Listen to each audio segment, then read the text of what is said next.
Arrancamos una nueva edición de Café Financiero con toda la información necesaria para manejar mejor tu dinero. Hoy vamos a brindar información para todos aquellos que tienen que renovar su plazo fijo en los próximos días. ¿Cuáles son las entidades que más están pagando por este tipo de colocaciones? Vamos a hablar también de los nuevos seguros para autos que permiten pagar de acuerdo al uso que uno hace del vehículo. Y en el último bloque vamos a conversar con el economista Aldo Abrán para analizar la situación y las perspectivas de la economía argentina. Quédate con nosotros. Tras la siguiente pausa vamos a regresar con todos estos temas y vamos a responder a todas tus inquietudes.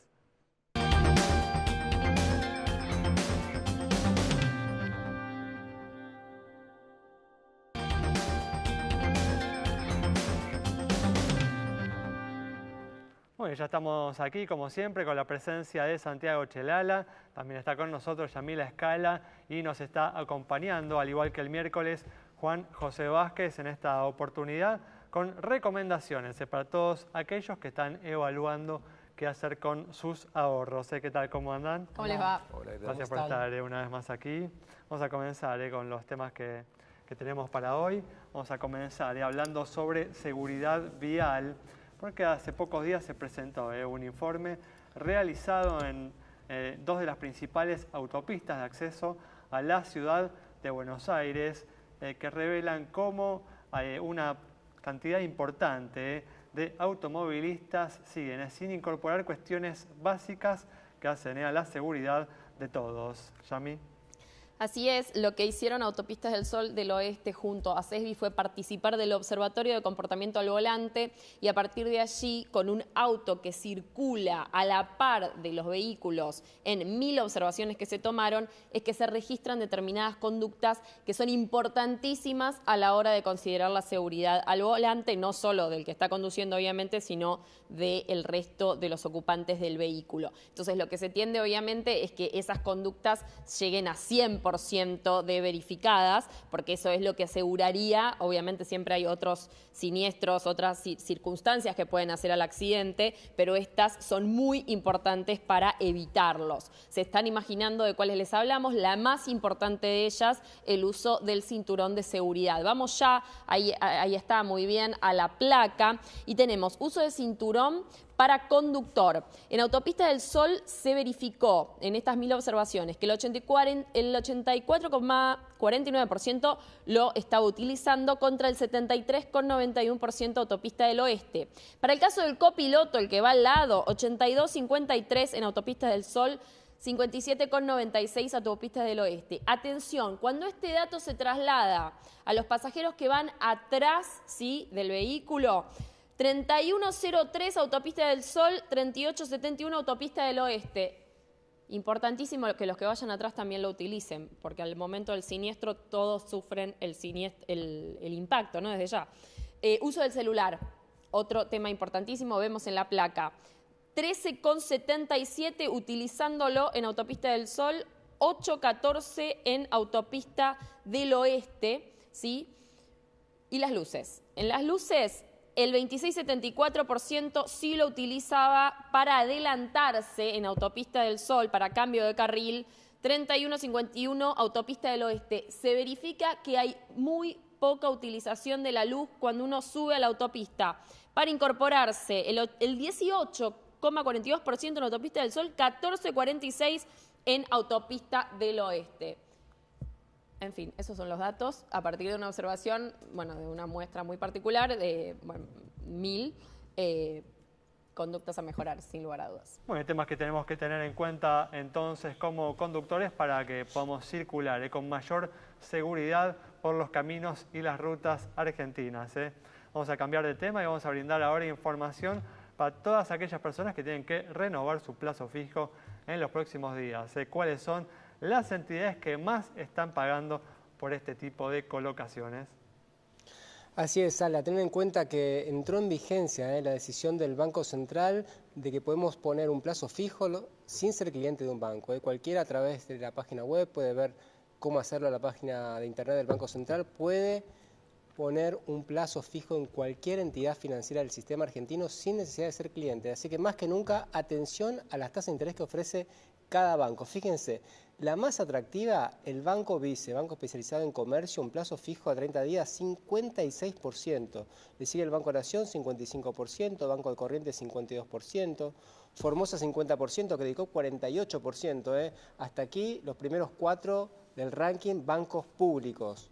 Banco Ciudad 46, al igual que el Banco de Córdoba, también bancos públicos, y recién más abajo aparecen los grandes bancos del sistema privado. Banco Francés 45%, Galicia y Santander Río 44%. Después tenemos, por supuesto, la modalidad UVA, los plazos fijos que están ajustados por inflación. Fíjense, aquí también el ranking lo lidera una entidad pública, el Banco Nación, inflación más 8%. Luego le sigue el Banco Francés privado, inflación más 7%, hipotecario, inflación más 6%, Galicia, inflación más 4%. También inflación más 4%, el Banco Itaú, Banco Patagonia y Santander Río, también inflación más 4%, en este caso más paridad entre bancos públicos y bancos privados. Entonces, a prestar mucha atención, sobre todo si van a elegir esta modalidad, hay bastante diferencia, la idea por supuesto es que se vayan acortando con esta competencia que va a haber por recibir los plazos fijos. Toda esta información la encuentran en detalle en nuestra página de Facebook. Y realmente se observan tasas de interés muy atractivas en los plazos fijos tradicionales en un contexto en el que el gobierno tiene los recursos y la motivación para mantener el dólar contenido en los próximos meses. Pero bueno, vamos a hablar justamente ahora con Juan de qué es lo que conviene esta sección que todos los viernes dedicamos a todas aquellas personas que están evaluando qué hacer con sus ahorros. Y Juan, nos ponemos un plazo fijo en pesos, ¿cómo lo ves a esto? Sí, Ale, yo creo que los próximos 30 días una inversión en plazo fijo puede ser redituable. Hay que tener en cuenta que el 21 de junio el Tesoro va a estar pagando poco menos de 2.000 millones de dólares en pesos, tanto por el servicio del TJ20 como por el bono dual A2J9, en donde se estaría pagando, es un bono dólar link, donde se estaría pagando casi 1.550 millones de dólares en pesos. Y temes que esto genere presión sobre el dólar. Y habría que chequear a esa fecha cómo está el mercado, ¿no? Se intuye que el gobierno va a hacer una recompra de ese bono para evitar esta fluctuación en el mercado cambiario que pueda llegar a darse para esta fecha, pero bueno, es una cuestión de seguirlo. Pero sí, en estos próximos 30 días debería estar tranquilo el dólar como para que sea redituable. ¿Qué otras alternativas estás viendo, Juan, para los inversores? Mirá, acá depende mucho la visión que tenga el inversor y el grado de adversión al riesgo, ¿no? Si no quiere tener riesgo argentino, hay muchos fondos comunes de inversión que invierten en bonos corporativos latinoamericanos que no tienen riesgo argentino. ¿Esa alternativa te gusta a vos?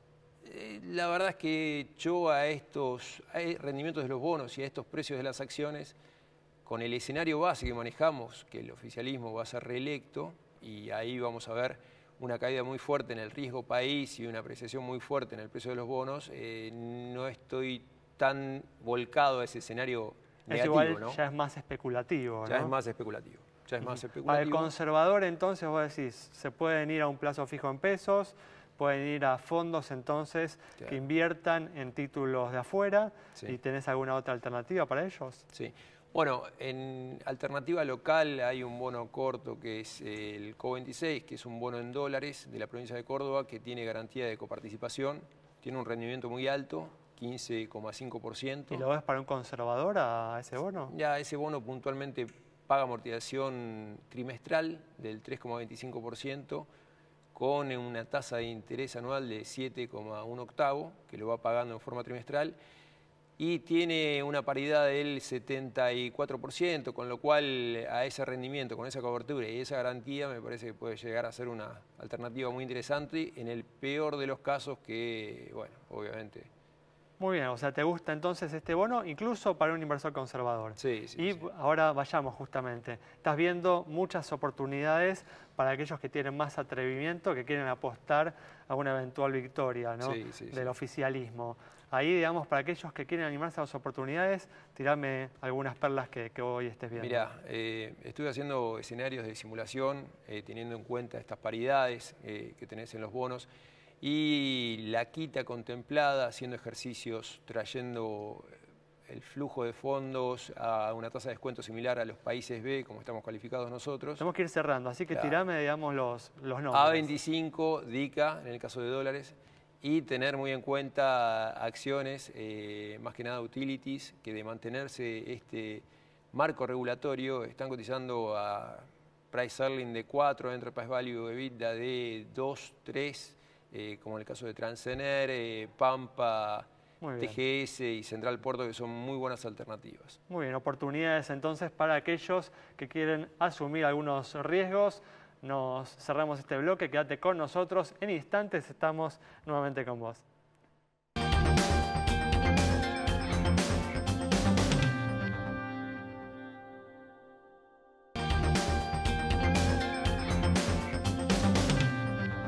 Bueno, abrimos esta sección que todos los viernes dedicamos a entrar en detalle en un producto financiero, un producto de seguros. Y vamos a hablar de estos nuevos seguros para autos que se están comenzando a ofrecer en nuestro mercado que permiten pagar de acuerdo al uso que uno hace del vehículo.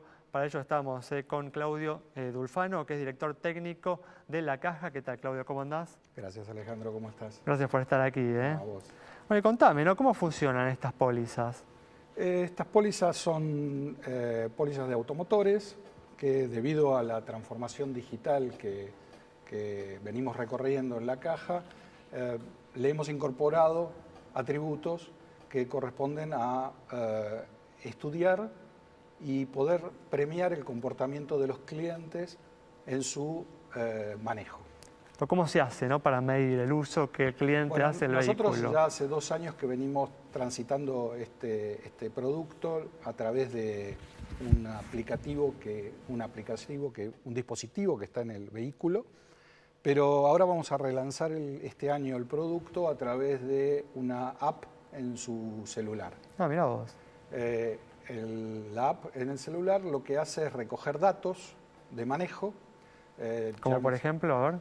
Hay muchos datos, por ejemplo, la ubicación geográfica, obviamente el momento del día, la hora del día, los kilómetros que va recorriendo, el frenado, la aceleración y cuando el vehículo toma curvas muy violentas. Ajá. O sea que no solo se mide, digamos, la cantidad de kilómetros que maneja una persona, sino también cómo maneja esa persona, cuál es su comportamiento al volante. Exactamente. Esto tiene muchos fines. Obviamente hay un fin social que tiene que ver con poder mejorar y bajar la accidentología. Ajá. Y obviamente que del lado de las compañías de seguro poder ser más justos a la hora de asignar los precios a los clientes. Frente al cliente que tiene un muy buen comportamiento de manejo, se lo premia con una tarifa menor, inferior. Como que bonifican al cliente una parte del seguro de acuerdo, digamos, a eso, de acuerdo al manejo que está haciendo el vehículo. Exacto, hay todo un sistema de estudio de todos estos indicadores que te dije recién, y todos estos indicadores arrojan un resultado, que ese resultado después se incorpora a lo que es la tarifa del producto y permite que a los clientes, a los buenos clientes, no hay castigos en esto. Ajá. Esto es premio al buen conductor. Claro. ¿Y esto ya lo están ofreciendo, Claudio? Como te digo, nosotros hace ya 2 años que lo tenemos en una Ahora, si yo categoría quisiera, piloto. digamos, contratarlo mañana, ¿podría? Sí, en La Caja podés contratarlo mañana Ajá. mismo. Como es una prueba piloto, hay determinados vehículos que encajan para tener este producto, no todos los vehículos, pero sí, hay una mayoría de vehículos que pueden comprar perfectamente. En el mercado es muy primario, otras compañías puede haber, pero digamos que nosotros estamos recogiendo en La Caja mucha experiencia de nuestro grupo internacional, que ya tiene una vasta experiencia en Europa. ¿Y tienen pensado, me decías, ampliar esto en los próximos meses a otros vehículos? En realidad lo pensamos relanzar desde los celulares, pero para cualquier vehículo, para toda la cartera de vehículos. Para ir cerrando, ¿creen que esta modalidad va a coexistir con la tradicional o se va a ir imponiendo y va a ir reemplazando a los seguros tradicionales? Va a coexistir mucho tiempo. El método tradicional es como decir hoy si todo el mundo va a comprar por web o por app. Hay mucha gente que va a comprar presencial. Lo importante es darle al cliente una buena experiencia y que sea tu cliente para siempre. Entonces ese cliente es el que puede comprar de cualquier canal, tradicional o no. Muchas gracias, Claudio. Gracias a vos. Nos vamos entonces conociendo este producto nuevo que se está ofreciendo en nuestro mercado. Quédate con nosotros. Al regreso vamos a dialogar con el economista Aldo Abraham.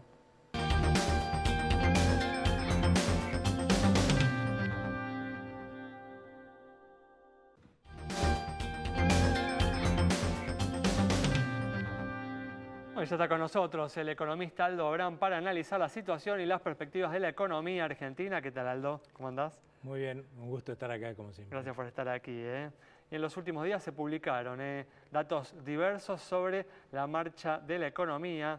Fue positivo el aumento de la recaudación impositiva, Aldo, del 51% en abril. Negativo el dato de industria, con una caída en la serie desestacionalizada para el mes de marzo. ¿Ves luz al final del túnel? Yo creo que vamos a tener un resto de año complicado. Yo creo que había mucho optimismo de parte del gobierno de pensar que este proceso de recuperación que se inició, es verdad, en diciembre del año pasado y que tuvo una continuidad en los primeros meses de este año, que fue impulsado fundamentalmente por el campo, iba a ser algo que se iba a exponenciar a lo largo de todo el año. Evidentemente perdieron de vista que este es un año electoral. Imagínate que en 2017 teníamos elecciones legislativas y tuvimos una fuga de capitales y una corrida cambiaria fenomenal. ¿Cuál era la probabilidad que en un año en el cual vamos a elegir el rumbo que va a tomar el país, porque eso es elegir un presidente, en los próximos 4 no tuviéramos una corrida? Estamos diciéndole al mundo y a los argentinos, miren, todavía no sabemos si nos vamos a Venezuela o vamos a ser un país normal y acá no va a pasar nada. No, va a pasar lo que está pasando. En la medida que nos vamos aproximando a las elecciones, vas a tener una fuga de capitales cada vez mayor. ¿Qué es una fuga de capitales? La salida del ahorro de los argentinos y de los extranjeros de la economía. O sea que se tiene que achicar el financiamiento. ¿Qué es lo que implica eso en estos meses en los que se está levantando una cosecha importante en la Argentina? Bueno, que se va a moderar muchísimo el impacto sobre el nivel de actividad de esta, de esta cosecha importante que estamos teniendo. Ahora, ¿qué va a implicar en el segundo semestre? Lamentablemente la fuga de capitales va a ser tan grande que lo que entre de la cosecha en el segundo semestre, para lo único que va a servir es para moderar el impacto negativo sobre el nivel de actividad que va a tener la fuga de capitales. De hecho, yo creo que a partir de agosto los datos va a ser normal que los datos que conozcas de nivel de actividad den negativo. Pero sin lugar a dudas, ¿no? En relación a lo que estás diciendo, esta fuga de capitales ha provocado, ¿no? Subas o saltos en el precio del dólar que naturalmente impactan, ¿no? En una mayor inflación y eso impide que se recupere, ¿no? El poder adquisitivo de los salarios también, impacta en el consumo. Sí, mayormente lo que está pasando es eso, ¿no? La gente por el momento está sacando sus ahorros de la economía. Imagínate que si vos sacás, esto es como un cuerpo humano la economía, si se empieza a desangrar, no esperes que el tipo esté para correr una maratón, que parece lo que esperaba el gobierno. Evidentemente eso no va a funcionar así. No va a funcionar así hasta que lamentablemente definamos en las elecciones a qué lado queremos ir. Si vamos a un lado más o menos normal, eso va a implicar quizás alguna probabilidad de recuperar la economía, pero recién a partir, no antes del segundo trimestre del año 2020, ¿no? En este sentido, ¿no? Justamente, ¿ves como algo positivo el acuerdo político que justamente apunta a generar previsibilidad en ese sentido? Sin lugar a dudas. Yo creo que además tiene que ser un acuerdo que sea general. Por eso me parece que debería acercarse más a lo que propone el gobierno, en el cual, más allá de que, por ejemplo, Labaña, que propuso una contrapartida, pueda cambiar alguna palabra o agregar alguna palabra, la verdad es que lo que dice eso, queremos ser un país normal, ¿sí? Dejemos el detalle que puso Labaña y ponen otros candidatos para las elecciones. Ahí confrontar a Macri contra las propuestas de detalle de La Baña, de Massa, de todo lo que quieran proponer detalles, y nosotros elegiremos el detalle. Pero hoy lo que necesitan los argentinos y los extranjeros es que nuestra dirigencia política nos diga contundentemente si quiere ser un país normal o quiere ser Venezuela. Además, Aldo, yo digo, si no se pueden poner de acuerdo en los 10 puntos, que se pongan de acuerdo en 4, pero que se pongan de acuerdo en algo, ¿no? Sí, los básicos que dan una señal de a dónde querés ir, porque si vos ponés, quiero tener un país integrado al mundo, eso no es Venezuela, Sí, ¿no? Seguro. Quiero tener libertad de cambiar un banco central independiente, eso no es Venezuela. O sea, con que nos pongamos de acuerdo en los puntos básicos, claramente estás diciendo, no, yo quiero... Y otra cosa que deberían hacer todos los que firmen ese consenso, yo creo que ese es el siguiente paso de una dirigencia que debería demostrarse responsable, debería decir que si alguno de los que está ahí va al balotaje contra alguien que no firmó esto, todos se comprometen a apoyarlo explícitamente. ¿Sí? Si van entre ellos ahí adentro a pelearse, digamos, en un balotaje, no. Pero si alguien que no está dentro de ese acuerdo, ¿sí?, es el que va al balotaje contra alguien que está dentro del acuerdo, positivo, todos deberíamos apoyar, no importa cuál sea el detalle, al que quiere ir a un país normal. ¿Sí? Es muy importante porque no se sabe qué va a ser el peronismo federal en caso de que haya un balotaje entre Macri y Cristina, por ejemplo. Exactamente. Si por un lado firmara ese acuerdo, por lo menos sabríamos que esos votos o esa intención de voto puede ser una idea importante. Estamos absolutamente de acuerdo. Ahora, algo que coincidieron tanto La Baña como Macri en los puntos es el tema de respetar a los acreedores externos, honrar nuestros compromisos, cada uno con mayor énfasis o con sus palabras. Pero a veces querer no es poder. Lo que quería preguntarte es si, a pesar de que quieran honrar los compromisos y pagar la deuda, ¿pensás que Argentina va a poder pagar tamaña deuda que ha tomado en los últimos 3 años? Mira, si logramos que este año el Banco Central nos garantice que no vamos a entrar en una crisis cambiaria, ¿sí?, que todavía falta ver eso, ¿sí?, la verdad es que cuando lleguemos al 2020, cualquiera que esté en el sillón de Rivadavia va a tener que renegociar con el fondo. Este gobierno, cualquiera. ¿Solo con el fondo o con todos los acreedores? No, con el Fondo Monetario. Porque eso es lo que, ese es, digamos, el truco de toda esta historia. Porque todos han dicho no queremos reestructurar. Ahora, esto es como que vos me digas, mira, sí, yo no me quiero pegar con esta pistola, un tiro en la cabeza, no me quiero fundir, ¿no? Pero después me pongo a revolear la pistola y claro, por ahí te pegás un tiro en la cabeza, ¿no? Porque se te dispara la pistola. Ahora, entonces, acá lo que hay que ver es qué va a pasar después, si llegamos al 2020 sin una crisis, ¿qué va a pasar? Bueno, asume un presidente, se va a encontrar con que no puede pagar la deuda que vence en 2020 y 2021. Va a tener que renegociar sí o sí con el fondo un acuerdo mucho más largo, que se llama de facilidades extendidas, que implica patear los compromisos del fondo, más largo, y por el otro lado, pedir por ahí más plata, o al fondo o a países que nos presten porque acordamos con el fondo. Ahora, claramente el fondo nos va a pedir que hagamos las cosas bien y va a ser mucho más exigente de lo que ha sido hasta ahora para que hagamos las cosas bien. Entonces, es una verdad de perogrullo, yo no quiero ir a una reestructuración, porque si después te vas a sentar adelante del fondo y le vas a decir, no, yo quiero seguir haciendo las cosas mal, te van a dar una palmadita en la espalda y va a seguir una reestructuración y va a seguir un default. Justamente por eso es que es importante que todos los candidatos que consideren que hay que ir a un país normal, firmen esto porque nos van a estar diciendo a nosotros y al fondo, bueno, estos muchachos por lo menos van a asumir el compromiso de hacer las reformas como sea, pero las reformas estructurales que hay que hacer en el país para que este país no vaya a un default. Muy bien, bueno, Aldo, muchas gracias por haber estado con nosotros. nosotros. A ustedes. Cerramos este bloque con el análisis del economista Aldo Abraham sobre la actualidad de la economía argentina y lo que tenemos por delante. Nos reencontramos el próximo miércoles a las 20:30 aquí en Metro.